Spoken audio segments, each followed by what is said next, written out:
श्री अनंत कोटि ब्रह्मांड नायक राजाधिराज योगीराज पर ब्रह्म श्री सच्चिदानंद सद्गुरु साईनाथ महाराज की जय। बोलिए साईनाथ महाराज की जय। बोलिए श्री गणेश जी महाराज की जय। शंकर भगवान की जय हो। श्री कबीरदास जी महाराज की जय हो। श्री गुरु नानक देव महाराज की जय हो। श्री रविदास महाराज जी की जय हो। दोस्तों, आप सभी को ओम साईं राम, जय साईं राम, जय माता दी, सत श्री अकाल।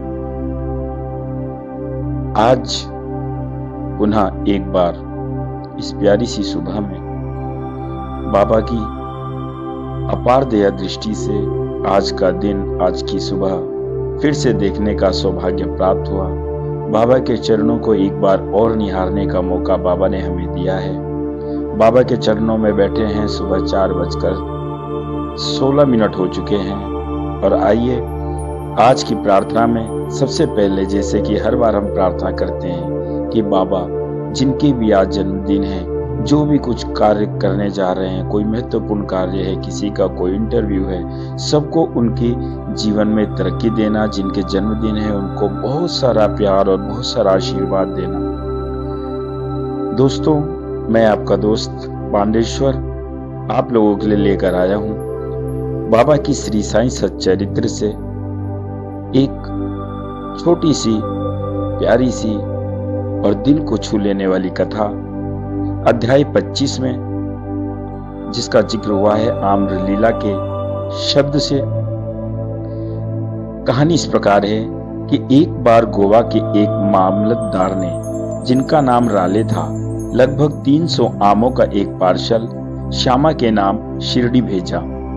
पार्सल खोलने पर प्रायः सभी आम अच्छे निकले। भक्तों में इनके विवरण का कार्य श्यामा को सौंपा गया, जिसमें से बाबा ने 4 आम दामू अन्ना के लिए पृथक निकाल कर रख लिए। दामू अन्ना की 3 स्त्रियां थी, परंतु अपने दिए हुए वक्तव्य में उन्होंने बतलाया कि उनकी केवल 2 ही स्त्रियां थीं। वे संतानहीन थे।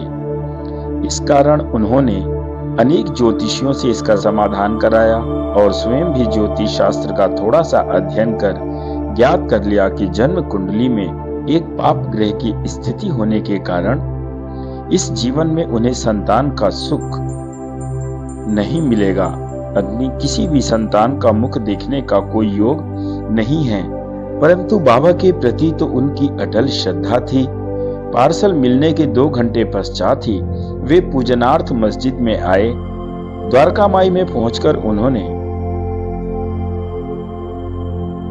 जैसे ही बाबा की तरफ देखा तो बाबा ने उन्हें देखकर कहा कि लोग आमों के लिए चक्कर काट रहे हैं, परंतु ये 2 दामू के हैं, जिसके हैं उन्हीं को खाने दो और मरने दो।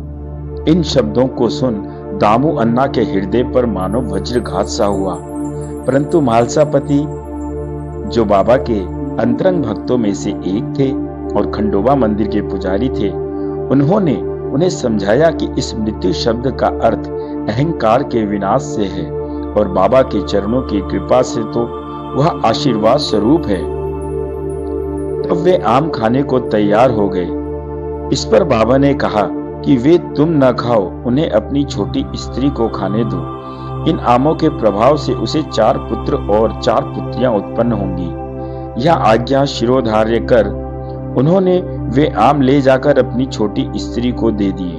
धन्य है श्री साईं बाबा की लीला, जिन्होंने भाग्य विधान पलटकर उन्हें संतान सुख दिया। बाबा की स्वेच्छा से दिए गए वचन सत्य हुए, ज्योतिषों के नहीं। बाबा के जीवन काल में उनके शब्दों ने लोगों में अधिक विश्वास और महिमा स्थापित की, परंतु महान आश्चर्य है कि उनके समाधिस्थ होने के उपरांत भी उनका प्रभाव पूर्ववत ही है।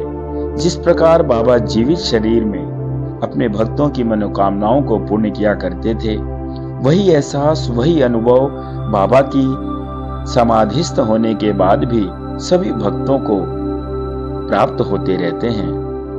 बाबा ने कहा है कि मुझ पर पूर्ण विश्वास रखो, यद्यपि मैं देह त्याग भी दूंगा, परंतु फिर भी मेरी अस्थियां आशा और विश्वास का संचार करती रहेंगी।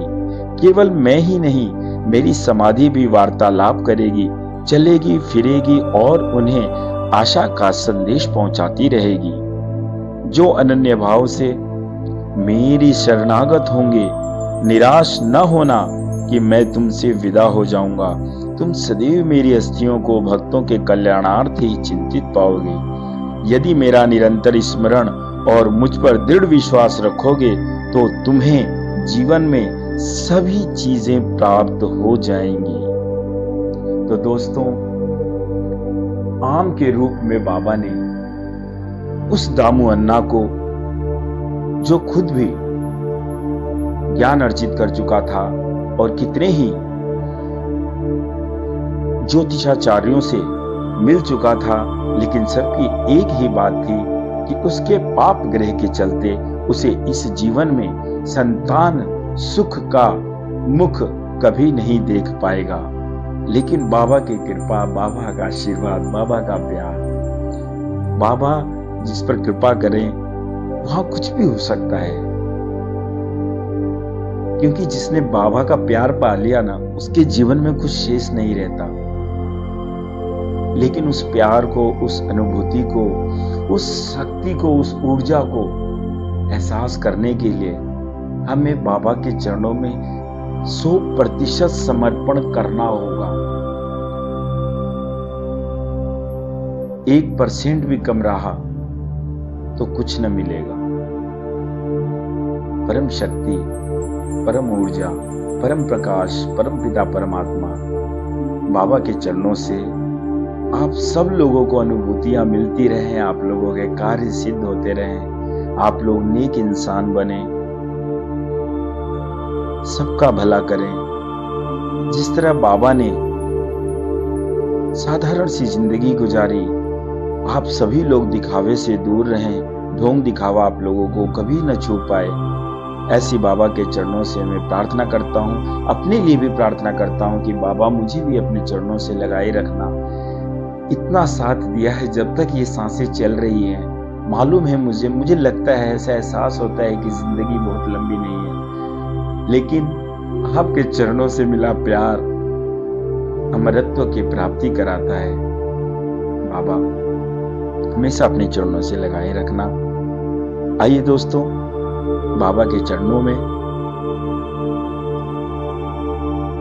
सभी मिलकर नमन करते हैं, उनके चरणों का ध्यान करते हैं। और क्या कहना है कि सदा सदा साईं पिता मन में करो निवास, सच्चे हृदय से करूं तुमसे ये अरदास। कारण करता आप हो, सब कुछ तुम्हारी दात, साईं भरोसे मैं रहूं, तुम ही हो पितमात। विषयों में मैं लीन हूं, पापों का नहीं अंत, फिर भी तेरा तेरा हूं, राख लियो भगवंत। राख लियो हे राखन हारे, साईं गरीब नवाज, तुझ बिन तेरे बाल के कौन समारे काज। दया करो दया करो दया करो मोरे साईं, तुम बिन मेरा कौन है बाबा इस जग माही। मैं तो कुछ भी हूँ नहीं, सब कुछ तुम हो नाथ, बच्चों के सर्वस्व प्रभु, तुम सदा रहो मेरे साथ। बाबा जी आप सदा रहो मेरे साथ, गुरु जी आप सदा रहो मेरे साथ। ओम साईं राम, जय साईं राम, जय साईं राम, जय साईं राम।